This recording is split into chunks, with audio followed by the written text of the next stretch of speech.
Today's episode is all about personal branding, what it is, how to define your personal brand, and ways to share that brand out in the wild. It's specifically focused on personal branding for technical salespeople. However, really the principles that we talk about today apply to everyone. So with that, let's do this. Welcome to Content Marketing Engineered, your source for building trust and generating demand with technical content. Here is your host, Wendy Covey. Hi, and welcome to Content Marketing Engineered. On each episode, I'll break down an industry trend, challenge, or best practice in reaching technical audiences.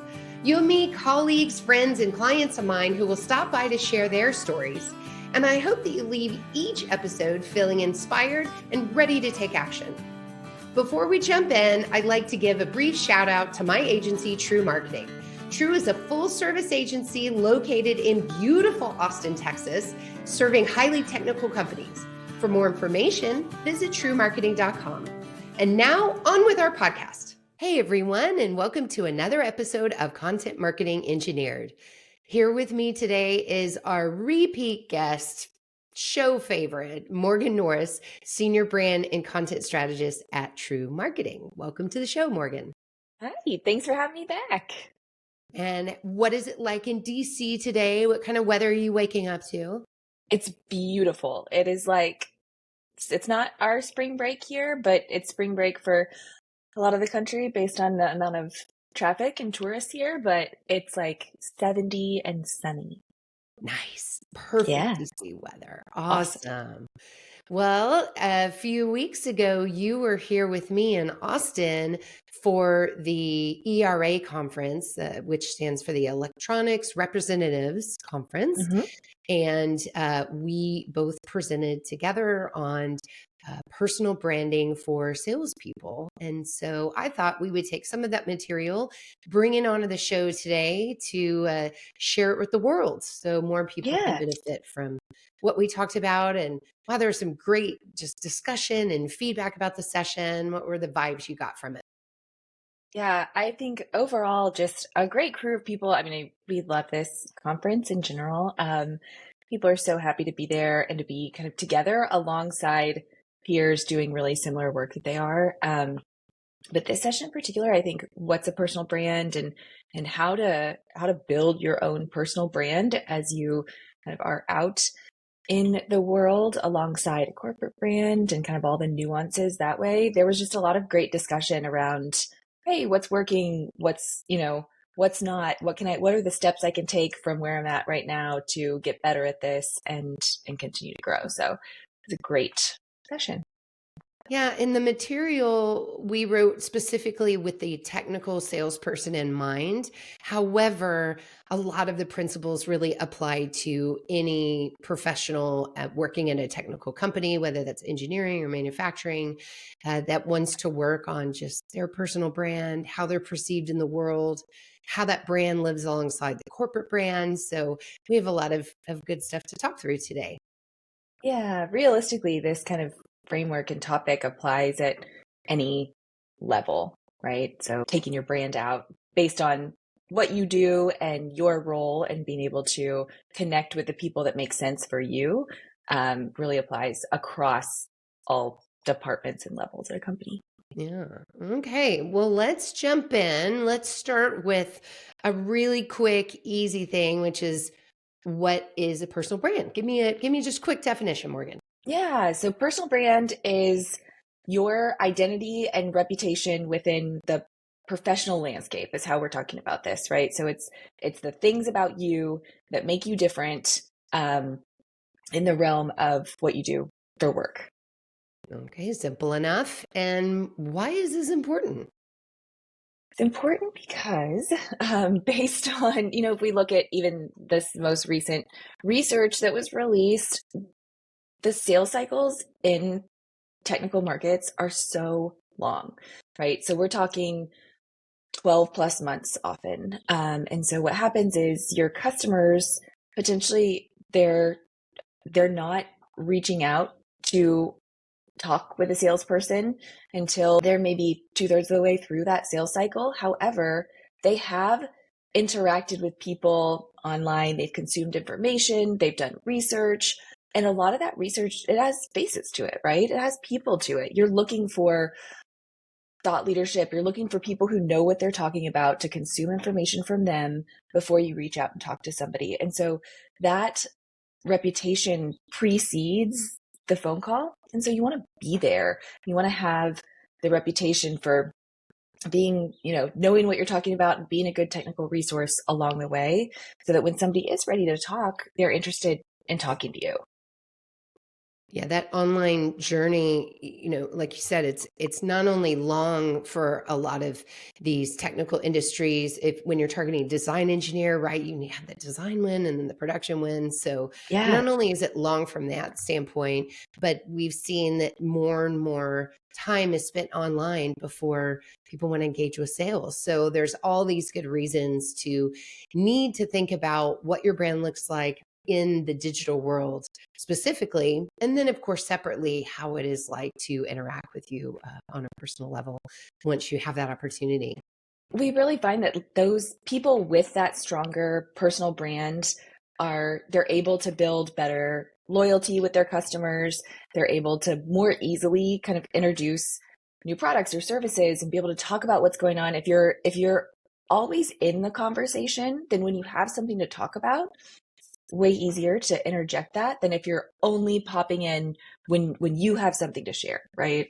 Yeah, push versus a pull. Yeah. Also, if someone has sales in their title, sometimes there's a negative perception of them or a prejudgment before someone's even interacted with them just because no one wants to be sold to, right? So what are some things that come to mind when you think about a salesperson, quote unquote? There's some negative stereotypes there, right?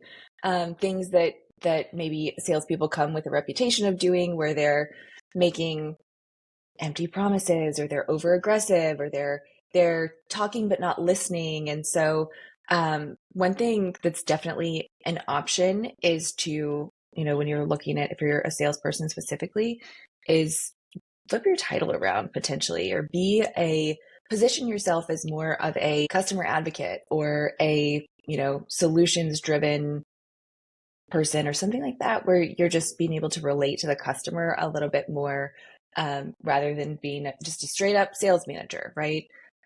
That's the function of your job and what you do, but man, what benefit do you bring to your customers? And pull that up in your messaging, elevate that.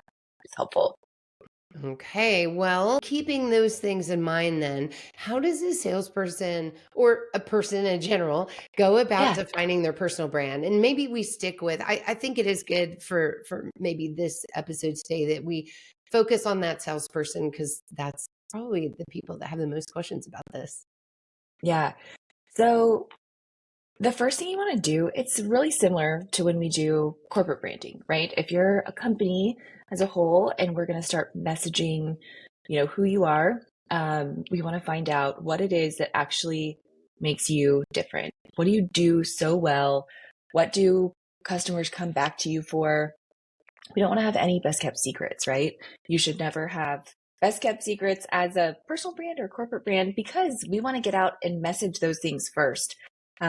So when we talk to salespeople, kind of the way that we frame this is, realistically, salespeople are good at their jobs for a couple different reasons. They're kind of a long-term trusted resource. They're somebody who's proven to be helpful and dependable. They've been in the industry for a long time.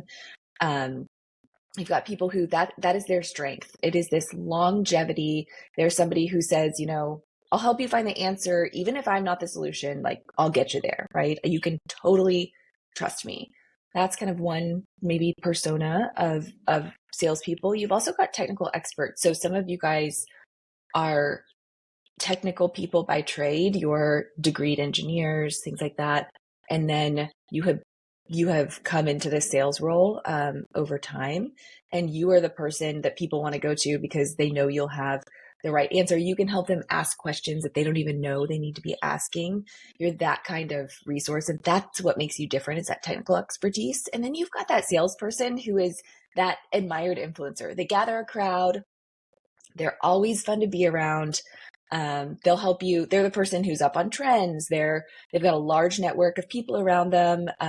They're able to connect you to different resources. They're able to kind of share what's going on in the market in general. And so you've got those kind of like three different strengths there of salespeople often. And I think that salespeople, I feel like we got this feedback for sure that resounded well, right? People go, oh yeah, I've got a little bit of each of those in me, but I am that trusted resource. I've been to ERA for the last, dozens of years and things like that. But then what we want to do, so if we say, okay, you're about a third of you are, long-term trusted resources, a third of you are technical experts, and a third of you are these admired influencers, all of a sudden we're not different now, right? We just kind of put everybody in a bucket. And so the next kind of step there is to start to define very specifically, if you are that long-term trusted resource, let's get deeper into that. What kind of resource are you? Is it that you have been working in government applications in aerospace for the last 20 years? Let's start to like really define what those bullet points are that support your expertise. If you are that admired influencer, is it because you or your company does dedicated research on a certain product or solution segment every year, and you are able to know that inside and out? And so we really talked about, if you don't know, if you're not, what am I good at? How am I different? Ask your peers, ask your boss, ask your customers, why do you come back, to me? What value do I add to you? Why do you keep returning? What comes naturally to me? Why would you pick up the phone and call me instead of somebody else? And start to get those details about yourself, get to know yourself, so that you can then lean on those strengths, right? If you are not naturally an admired influencer who's up on trends, you are naturally a very technical person, we're not going to tell you that your personal brand you should try and, be this trends influencer. Lean into what you're really, really good at. And then your being able to kind of brand and market yourself will come much easier. I love the idea of getting external feedback too, because it may surprise you of what you hear and take this in a nuanced direction that you hadn't considered. So I think that's awesome. And it helps you put language to it, right? Like if I think I'm good at my job because I'm a great resource in branding, but maybe if you talk to one of our customers, they would say, I'm a good branding resource because I can define their tone and get to kind of the core of their message within a couple weeks. And normally that's a process that takes them months to do. Okay, all of a sudden we're understanding what my customers' pains are. They don't want to go through, a year-long brand intensive and, come back to the table and start from scratch 4 times. They want somebody to come in and, go deep with who they are and be able to articulate that over a few weeks or something like that. And so that you just start to get the depth of your expertise out on paper, right? And start to get that message out. Yeah. So there's all of the, I'll say, messaging and written pieces of brand, but then there's also some visual aspects, right? And I'm thinking about, Morgan, this is so top of mind because, of course, everybody had an election, right? We had prelims or whatever we want to call it. Yeah. And there's a person in my town that runs, he's a judge, and he always wears this hat, and it's kind of like a urban felt hat, a little bit throwback from the 20s, not a cowboy hat. I'm in Texas, so you may expect that. That's what sheriffs wear, but this guy, it's like this felt kind of urban hip hat, and he not only wears it to everything I've ever, every time I've ever interacted with him, but even his campaign sign that you stick in the yard has a hat his same hat, sitting on top of the letters. What do you think of that, Morgan? I think that is such a great strength, and I think it's something that it's easy to see that and then to be like, well, that guy has a hat, I couldn't pull off a hat. But man, part of your brand is being consistent in your look, in your tone, the way that you talk, in the Mhm. affiliations that you have. Again, like lead into the stuff that's really easy to you. If you are a huge sports fan of a specific team or a specific college, or, you love the state you're from or something, it is great to lean into those things because they're only going to help people recognize you more quickly. And I think that's huge. I mean, there are people at ERA that everybody knows at ERA. There's Steve, and you can always find Steve because of his mustache. Like, it's awesome. It's great. And that's something that's not too hard for somebody to pick up. If you want to pick up some kind of a visual cue, definitely make it something that's easy for you. Yeah, and That you like, authentic, right? right? If Yeah, nothing uncomfortable. Like, I don't want to wear a hat. That's just not my right. my jam. That's okay. Yeah. Then definitely don't commit to that. Yeah. But lean into what you're good at. You mentioned tone. I'd like to talk about that a little bit because maybe that's something that people naturally have this voice and tone, but they don't really realize it or know what it Mhm. is exactly.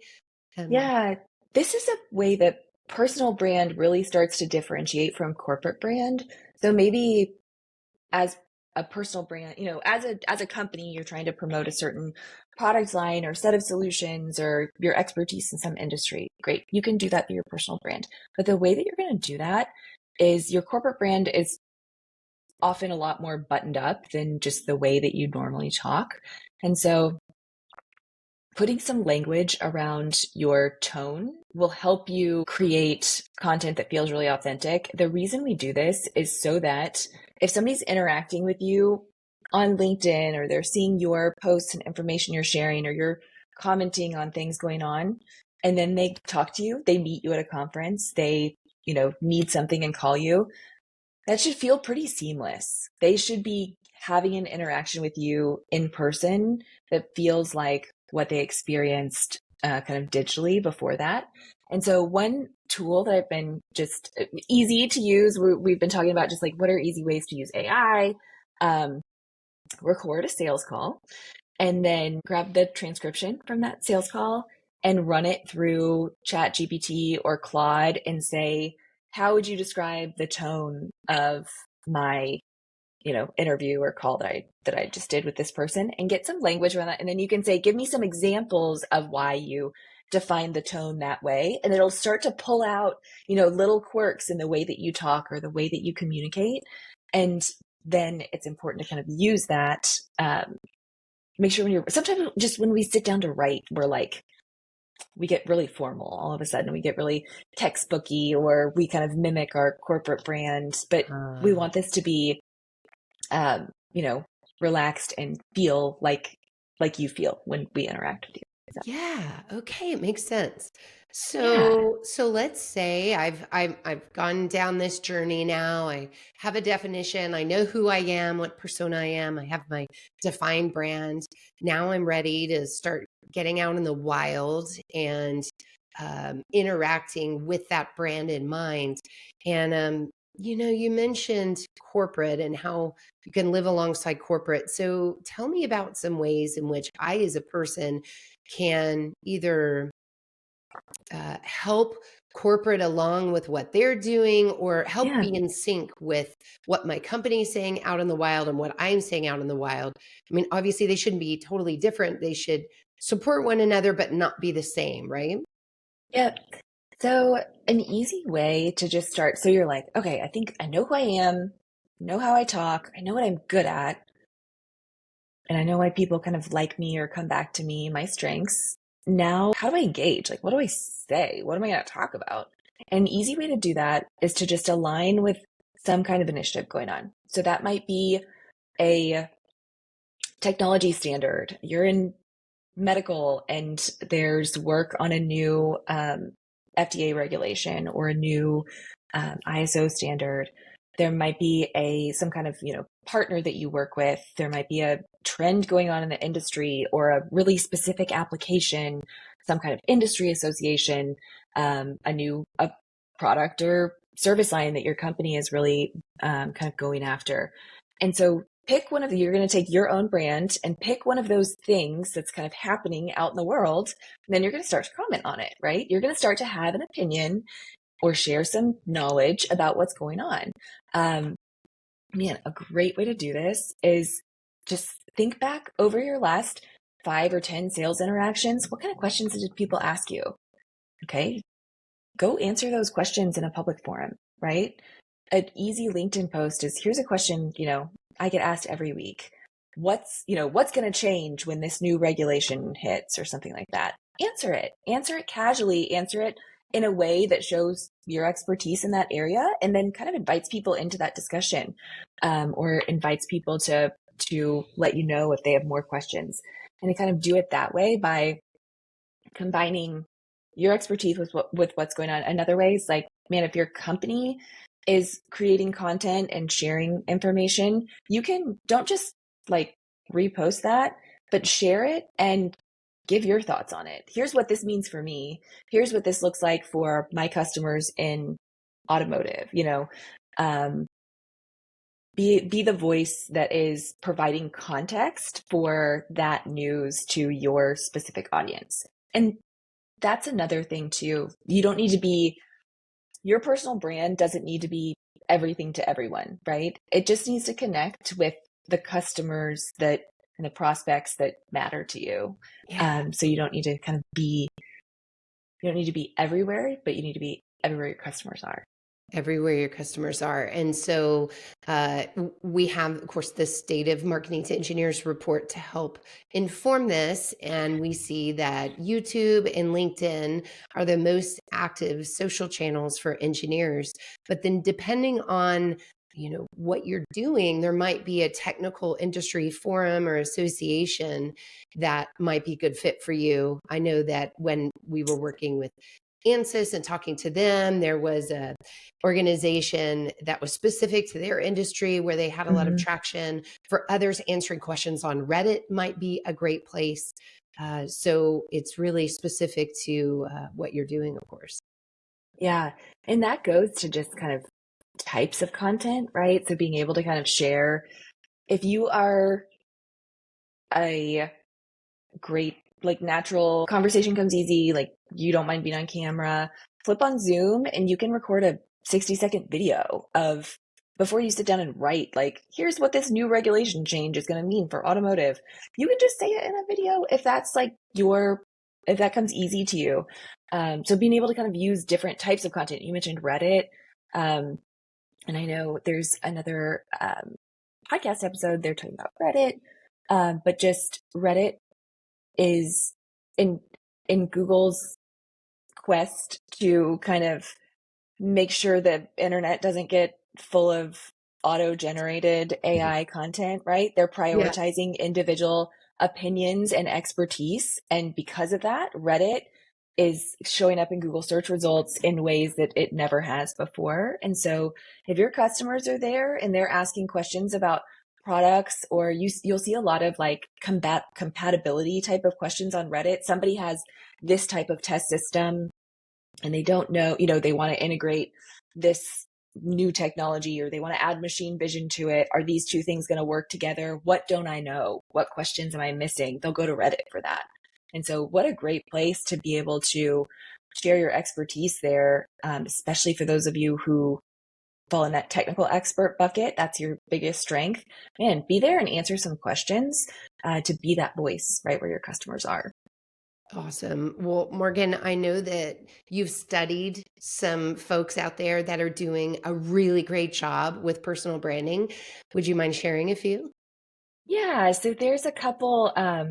I love this example of, we worked with a company called Pickering Interfaces. They test equipment, test systems, and working with their VP of product and sales. His name is Noman, and it was just really cool to see. So Noman's out at a trade show. We're having, Noman's posting on LinkedIn, normal trade show post, like, here's our stuff, here's us in the booth, here's the stuff we're demoing, here's what we're learning, regular kind of engagement there. And then Noman is overseas and goes to an art museum, and there's this digital display, and he shows a picture of the back of it, and it says the only thing I I striking me about this visual display is the horrific cable management in back. And he takes a picture from behind the display, and they're just like cords and cables everywhere. Oh my And it God. was Such so an engineer. I love it. authentic. Love Yes. And it it. was about something. So that picture was not work related at all, right? Yeah. But it was so authentic to him that the comments on that post were comments from, people that they're working with and people that they're selling to. And man, what a great engagement point for him there. There's a couple other ones I love. Todd Searer is in sales for a quantum computing company, and I'm trying to think, I have it jotted down. His LinkedIn profile is like, his title's like global sales leader, but then he kind of has a tagline after it that's like advancing the quantum computing revolution or something like that. But he is that person going, I'm going to be your trusted resource. I will take you to the next place. The solutions are the way that we're going to get there, right? Like the products he's selling are the way that they're going to get there. But he's like, you can just see right away partnering, being on board with customers right there, kind of hand in hand. And so that's what I love. I know you talked about the manufacturing happy hour. I feel like that's a great one. If you guys listening aren't aware of Chris, he's been on the podcast, so you can go look at that episode, or better yet, follow the Manufacturing Happy Hour. But he started as an account manager at Rockwell Automation, and he moved territories, and he went from targeting, older buyers, say, in their 50s and 60s.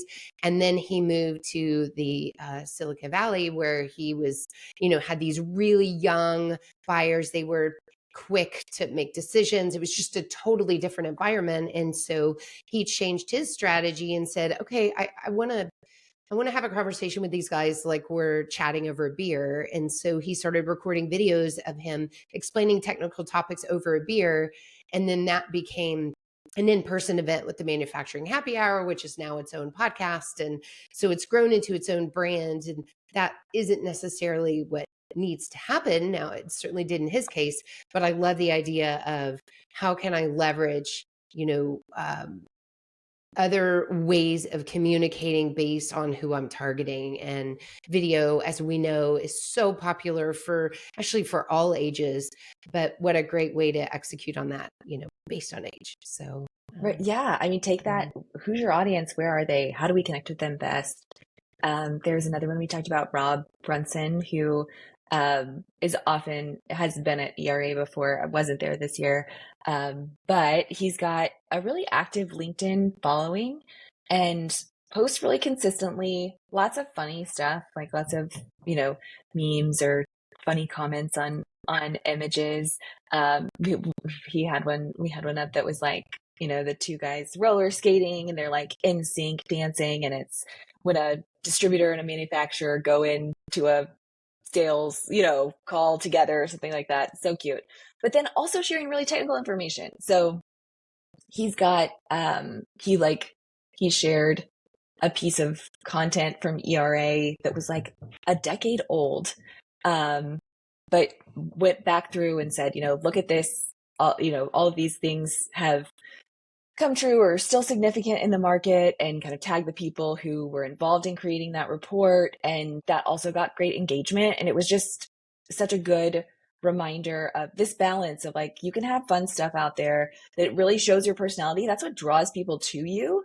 And then give them the resources and stuff that they need, and share the information that's helpful to them work-wise. So great, just kind of resources. Yeah. Great example. In thinking of the audience questions we had from the few times we presented this, a couple stand out to me. So one was, I'm a marketer, and I've chosen my spokespeople in my company, like think executives, people like that. Who should write their posts? That's a great question. So they should definitely have a hand in their posts, right? That like that Noman's post about cable management, that was all Noman. That was nothing. I wasn't like, find something quirky at the art museum, you know? And that's why it's so engaging. You can help though. So like LinkedIn has a tool where you can go in and draft a post and make it available to your company. And then people can go grab that recommended post and edit it to their liking and then share it. And so that's a great way. Like a lot of times it's a hurdle for people to be like, ugh, we were just at this event and I want to talk about it, but now I have to like go upload photos. Anyway, if you're the marketer, go create a recommended post for your company and put like 12 photos in there and ask everybody to like delete all the photos except one that you want to comment on, right? But they're already there, and that's really helpful. That's a great way to do it, but it's got to definitely have their kind of voice in it. And the other thing is just making sure you're engaging in conversation, I would say twice as much as you're posting. And that's where you just want to show that you're listening more than just yelling at people. Yeah. And by doing that, you get in front of other people's communities, not Yeah. just your own. And so there's all kinds of reasons why you should actively engage beyond your own post Yeah. feed. Yeah. One thing that came up in questions too that it has just stuck with me that I want to mention is people do not like being called out in a LinkedIn post, for example, like, oh, you know, here's some information on this trend, and then tag like 6 people and say, what do you guys think about it? People feel like threatened by that. Yeah, well, It and feels like, also, you're creating yeah, work for me as the person being tagged in that, and exactly. And so cheesy. start conversations that people are going to want to proactively be part of, not just not trying to force people into that. Very good. Yes. So, Morgan, we've been to quite a few conferences lately, and I'll say well, we've been to marketing conferences too, but specifically for these other industry conferences, a lot of people are trying to learn, such as the engineers and the executive business owners at ERA, how do I use AI for my business? And presenters will come on to show what is possible with AI, but in doing so, they're missing some key points about what you should and even though you can do some things with AI for Yeah. marketing, it doesn't mean you should. And so I know that we were changing our presentation on the fly to help educate on do this, not this. And so Yeah. if you could touch on a few of those that we felt pretty fired up about.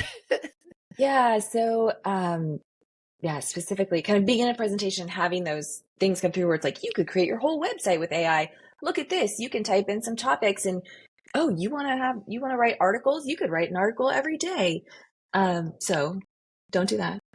But instead of doing that, use AI tools to research the topics that you're talking about. I love Perplexity.ai is a great tool for research. It basically is like a search engine, but it is only pulling out studies and data points. And then it gives you the sourcing information for that. So like if you ask, not the paid version, but if you ask like regular Chat GPT a question or a data point, it'll make up data points. So don't use that. But Perplexity is a great resource for that. You can go in and look at those sources as well. So that's a great one.